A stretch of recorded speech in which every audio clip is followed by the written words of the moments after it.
السلام علیکم ورحمۃ اللہ وبرکاتہ۔ میں ہوں آپ کو میزبان حافظ محمد دانش۔ محترم سامعین و ناظرین، آپ کے سوالات کے جوابات کے لیے ہمارے ساتھ موجود ہیں بٹلہ ہاؤس سے شام مسجد کے امام و خطیب مفتی احمد بن محمد ارشد خان صاحب۔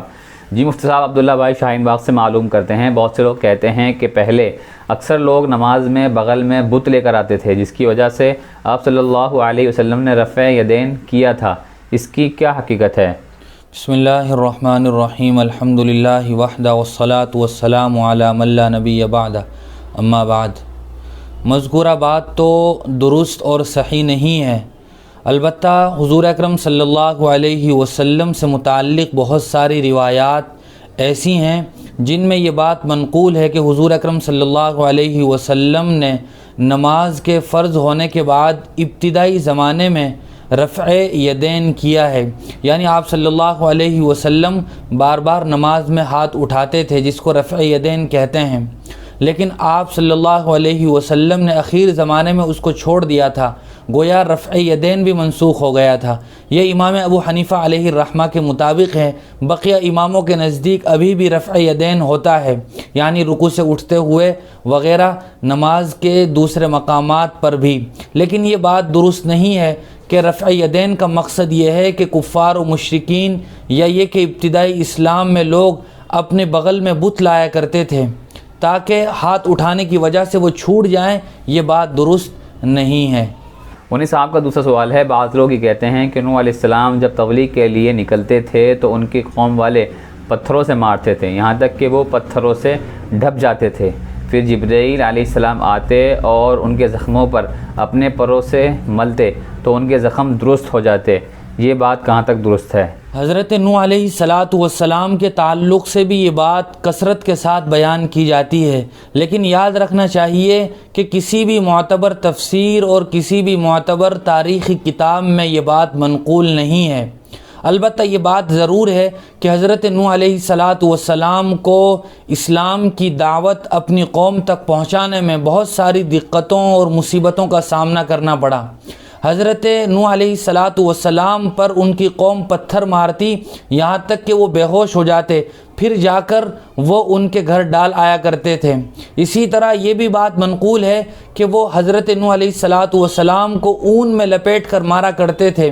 لیکن پھر جب حضرت نوح علیہ السلام کو ہوش آتا تو وہ اپنی قوم کے بارے میں یہی دعا کرتے، اللہ میری قوم کو معاف فرما، وہ نادان ہے۔ لیکن حضرت جبرائیل کے پر والی یہ بات کسی بھی کتاب میں منقول نہیں ہے، لہذا اس کو بیان کرنا بھی درست نہیں ہے۔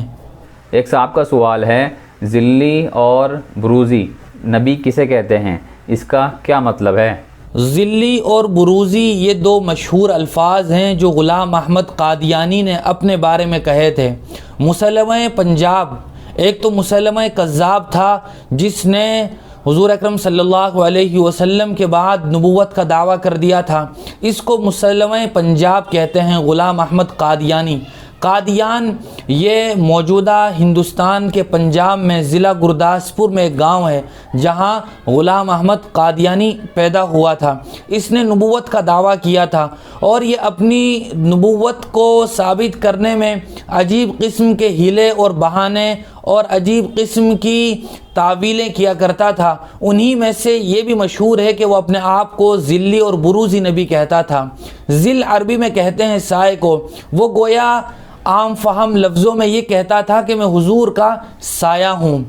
اسی طرح بروز کے معنی ہوتے ہیں ایک شخصیت کی جگہ دوسرا شخص ظاہر ہو جائے، جیسا کہ غلام احمد قادیانی شیطان کی شکل میں ظاہر ہو جائے۔ تو غلام احمد قادیانی کہتا تھا کہ میں موجودہ زمانے میں حضور صلی اللہ علیہ وسلم کی جگہ نعوذ باللہ نبی ہوں۔ اس طرح کی اور بھی بہت ساری واہیات باتیں غلام احمد قادیانی کہتا تھا، لیکن بہرحال وہ جھوٹا مدعی نبی تھا، اور ذلی اور بروزی اسی کے تعلق سے یہ دو لفظ مشہور ہیں۔ ایک خاتون کا سوال ہے، قضا نماز کی نیت کا کیا طریقہ ہے اور کس کس وقت پڑھ سکتے ہیں؟ اگر کسی صاحب کی کوئی نماز قضا ہو جائے تو اس کی نیت کا طریقہ یہ ہے کہ آدمی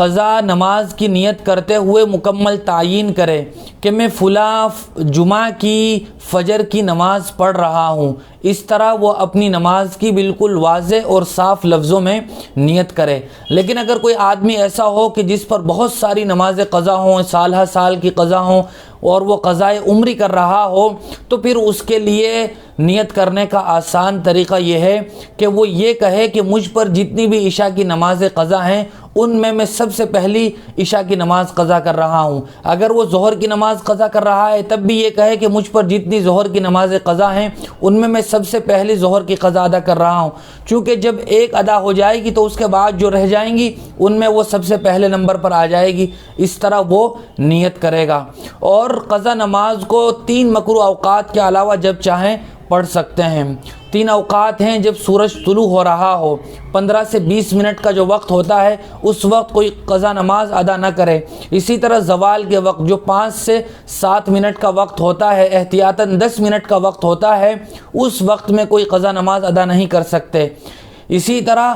جب سورج غروب ہو رہا ہو، غروب آفتاب کے وقت بھی قضا نماز نہیں پڑھ سکتے ہیں۔ اسی طرح اگر کوئی آدمی عصر کے بعد نفل نماز تو مشروع نہیں ہے، قضا نماز پڑھ سکتے ہیں۔ اسی طرح فجر کی نماز کے بعد فوراً طلوع آفتاب سے پہلے بھی پڑھ سکتے ہیں، اور صبح صادق کے بعد بھی فجر کی سنت پڑھنے کے بعد یا پہلے فجر کی فرض نماز سے پہلے بھی قضا نماز پڑھ سکتے ہیں۔ لیکن اگر کوئی آدمی ان تینوں وقتوں میں قضا نماز پڑھ رہا ہو، یعنی عصر کے بعد، فجر کے بعد اور فجر سے پہلے، تو اسے چاہیے کہ وہ تنہائی میں ایسی جگہ نماز قضا کرے جہاں کوئی اور نہ دیکھ رہا ہو، چونکہ قضا نماز کرتے ہوئے جب کوئی آدمی دیکھے گا تو وہ سمجھے گا کہ اس وقت تو نفل نماز پڑھنا جائز نہیں ہے، ضرور یہ آدمی قضا کر رہا ہوگا، اور نماز قضا کرنا یہ عیب ہے، اور اپنے عیب کو اس طرح عملاً ظاہر کرنا بھی درست نہیں ہے۔ جب اللہ نے عیب پر پردہ ڈال رکھا ہے تو ہم کیوں اس عیب کی پردہ دری کریں؟ لہذا علیحدہ جگہ پر ان وقتوں میں نماز کو قضا کرنا چاہیے۔ زبیر احمد کا سوال ہے، آج کل دفن کرنے کے بعد قبرستان میں اعلان کیا جاتا ہے کہ سب کھانا کھا کر جائیں، اس طرح کہنا کیسا ہے؟ بہت سارے لوگ دور دراز سے میت کی تدفین میں اور نماز جنازہ میں شرکت کے لیے آتے ہیں، تو چونکہ دفن کے وقت تمام تر لوگ وہاں موجود ہوتے ہیں، اس لیے ان کے لیے جو کھانے کا انتظام کیا جاتا ہے تو اس لوگوں کے درمیان اعلان کر دیا جاتا ہے۔ اس لیے اگر کوئی اس طرح اعلان کرتا ہے تو کوئی حرج نہیں ہے، کیا جا سکتا ہے۔ ایک خاتون کا سوال ہے، کیا عقیقہ بچے کا باپ ہی کر سکتا ہے یا کوئی اور، مثلا بچے کا ماموں، چاچا وغیرہ وغیرہ بھی عقیقہ کر سکتے ہیں یا نہیں؟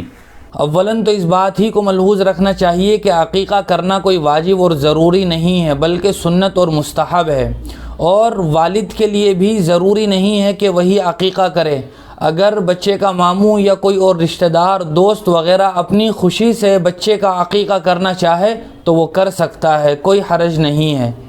خالد بھائی اوکھلا سے معلوم کرتے ہیں، سجدے میں 2 پیروں کو ملا کر رکھنا چاہیے یا دونوں میں فاصلہ ہونا چاہیے، اس کی وضاحت فرمائیں۔ سلسلے میں دونوں ہی طرح کی روایات ہیں۔ حضرت عائشہ صدیقہ رضی اللہ تعالیٰ عنہ فرماتی ہیں کہ حضور اکرم صلی اللہ علیہ وسلم کے پاؤں کو میں نے دیکھا سجدے میں کہ وہ دونوں ملے ہوئے تھے، اور ایک دوسرے صحابی سے روایت ہے کہ آپ صلی اللہ علیہ وسلم کے دونوں پاؤں سجدے میں فاصلے کے ساتھ ہوتے تھے۔ دونوں روایتوں کو دیکھ کر محدثین نے اس بات کی ترجیح نقل کی ہے کہ دونوں پیروں کے درمیان سجدے میں فاصلہ رکھنا یہ افضل ہے، لیکن اگر کوئی ملا کر بھی رکھتا ہے تو اس کی بھی گنجائش ہے۔ ایک صاحب کا سوال ہے، میرے منہ سے مسلسل خون جاری رہتا ہے تو میرے لیے وضو اور نماز کا کیا مسئلہ ہے؟ اگر مسلسل خون جاری رہتا ہے اور اس قدر جاری رہتا ہے کہ آدمی وضو کر کے 4 رکعت فرض نماز بھی نہیں پڑھ سکتا، کہ اس سے پہلے ہی آدمی کے منہ سے خون جاری ہو جاتا ہے، تو ایسا آدمی شریعت کی نظر میں معذور ہے، اور معذور کا ضابطہ یہ ہے کہ وہ جس نماز کو پڑھنا چاہے اس نماز کے وقت کے داخل ہوتے ہی وہ وضو کر لے۔ اب جب تک اس نماز کا وقت رہے گا تو اس کا وضو باقی رہے گا، کتنا ہی خون آتا رہے، نماز کے دوران بھی خون آتا رہے تو اس کا وضو نہیں ٹوٹے گا۔ مثال کے طور پر ظہر کا وقت 12:30 بجے شروع ہوتا ہے اور 4:15 بجے ختم ہوتا ہے، تو وہ 12:30 بجے وضو کر لے گا تو 4:15 بجے تک اس کا وضو باقی رہے گا، خون کے نکلنے سے اس کا وضو نہیں ٹوٹے گا۔ لیکن اگر کوئی دوسرا ناقض وضو پیش آ جائے، ریح خارج ہو جائے یا قضاء حاجت کی ضرورت پیش آ جائے یا منہ کے علاوہ کہیں اور سے خون نکل آئے تو پھر وضو ٹوٹ جائے گا۔ لیکن اگر یہ خون اس لیے نکلتا ہو کہ مسواک کی وجہ سے یا کلی کرنے کی وجہ سے یا ہاتھ پھیرنے کی وجہ سے خون نکلتا ہو تو پھر آدمی کو وضو میں یہ چیزیں نہیں کرنی چاہیے۔ اگر کلی کرتے ہوئے پانی ڈالنے سے نکلتا ہو تو کلی بھی نماز وضو میں چھوڑ دینی چاہیے، چونکہ کلی کرنا یہ کوئی فرض نہیں ہے۔ بہت شکریہ مفتی صاحب آپ کا۔ اسی طرح کی مزید مسائل کی جانکاری کے لیے آپ ہمارے دار ارقم یوٹیوب چینل کو سبسکرائب کریں، ویڈیو کو نوٹیفیکیشن کے لیے بیل آئیکن کو دبائیں، ویڈیو کو لائک کریں، صدقہ جاریہ کے نیت سے ویڈیو کو شیئر بھی کریں اور اسی طرح اپنے سوال ہم تک پہنچاتے رہیں۔ جزاک اللہ۔